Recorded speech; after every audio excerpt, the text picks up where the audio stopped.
If you've looked at social media and what's trending in music at all in the last month or so, I can almost guarantee you've seen the name Lil Mabu come up at least once on your timeline. Whether it's a clip of someone reacting to his new song Mathematical Disrespect, or just one of his usual skits that rap pages seem to constantly post, it's safe to say that Lil Mabu is currently in that blow-up stage where many more people are starting to finally find out who this kid is and what type of music he makes. And if you didn't know, Mabu is essentially an 18-year-old rich white kid from New York who makes drill music.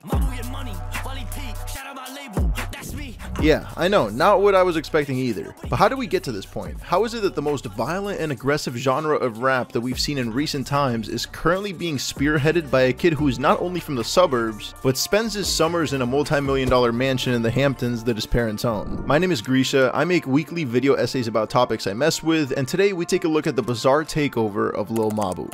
To really figure out how we got to the current position in which Mabu is in, I think we have to start at the very beginning. Lil Mabu, whose real name is Matthew Peter DeLuca, was essentially born in 2005 into a life of luxury provided by his already rich parents. More on that later.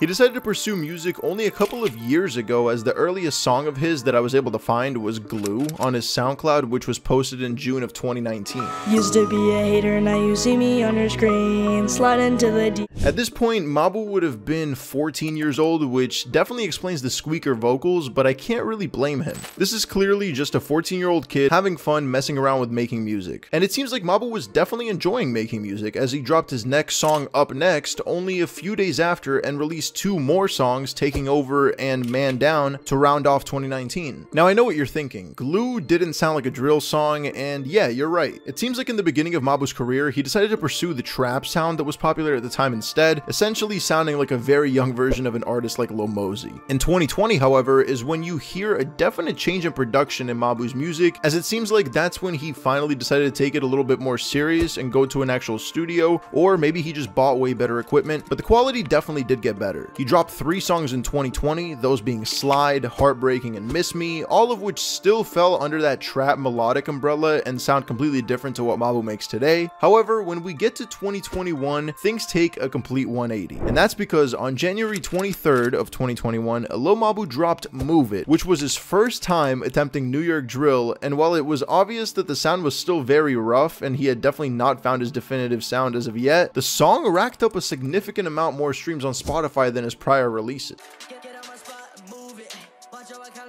So with New York drill gaining a lot of popularity at the time as a genre, Mabu decided to double down and release his second drill song, Demon Time, only a couple months later. However, this time he also decided to release his first ever music video to accompany the song too, as it seems like he did pay for promo from pages on Instagram to promote the music video. And when I saw some of these posts, the only thing that really crossed my mind at the time was that this was obviously a meme or some kind of gimmick. I'm pretty sure I sent it to a couple of friends and we just kind of laughed about it a little, since Mabu obviously didn't fit the mold of what a traditional drill rapper was, and I dropped him a follow because I thought it was a creative marketing strategy, but I also wanted to know if he was genuinely serious about this. The music video on YouTube has comments from 2 years ago that also show others had a similar reaction to me, with comments like making it out the mansion, getting us all out the country club with this one, or when you listen to Pop Smoke for the first time. But surprisingly, there were also tons of unedited comments from years ago showing support and people saying that they genuinely loved Mabu's sound. Demon Time also started a trend for Lil Mabu, and that would be that every other video he would post on YouTube moving forward would garner a minimum of 1 million views. And if you don't believe me, you can check this yourself. It's kind of crazy. After Demon Time, he was also seen on Instagram with a ton of bigger artists like Lil Mosey, PNB Rock, and even other New York drill artists like K-Flock and Dusty Locane, while also dropping other singles such as King of the World that were all leading up to his first project named Double M's, which actually featured some well-known New York drill artists in Sha EK, Dougie B, and D-Thang. And speaking of that project and Dusty Locane, as we mentioned earlier, one of the songs on Double M's was a collaboration between Mabu and Dusty Locane named No Snitching. And here is where I think a lot of other people first heard about Mabu. The song and music video went absolutely mega viral on TikTok and streaming platforms, as well as just YouTube itself. It's currently Mabu's biggest song on Spotify with over 80 million streams, and also technically Dusty Locane's 3rd biggest song. And the the music video for the song was the first time Mabu has ever gotten over 10 million views on his music on YouTube. However, it definitely wasn't the last time either. It really just seems like No Snitching elevated Mabu to a whole new level, and that everything he released after that seemed to get way more eyes on it than anything that he released previously. I mean, look at these next releases: Wicked Witch, Throw, On the Raider Freestyle, Trip to the Hood, and of course, Mathematical Disrespect. All of those songs performed insanely well and really made Mabu a name that most new gen hip-hop fans have heard of. But what changed? What caused this shift in Mabu's career in which everything that he released would start going up? Honestly, I think there's a pretty simple answer to those questions, and that would be the antics and marketing. You see, it's honestly no surprise that No Snitching was the first song that really blew up for Mabu. The entire song and music video had multiple instances which could be used for marketing on social media.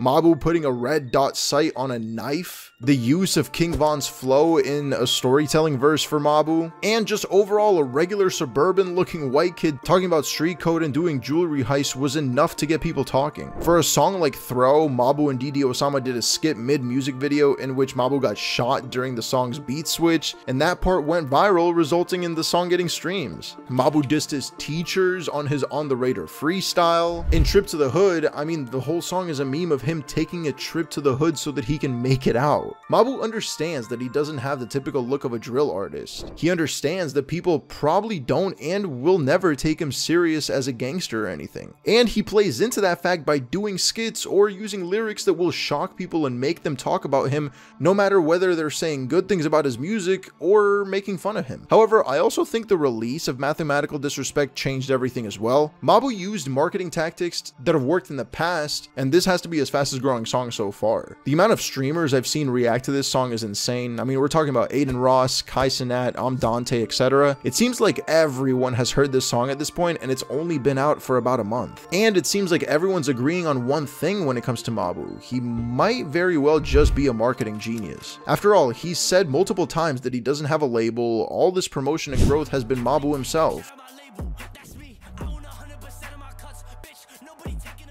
But here's where things get a little bit blurry. Sure, Mabu might not be signed to a major label, and if he is, they're doing a decent job at hiding it, since even his releases on Spotify show that the copyright owner is just Lil Mabu himself and not another label entity. But at the same time, Mabu doesn't really need to be signed to a label to reap some of these benefits. Remember when in the beginning of the video I said that he was born into a life of luxury provided by his parents? Well, yeah, Mabu's family is insanely rich. So far, it's come out that Mabu attends collegiate school, which has a tuition cost of around $60,000 per year.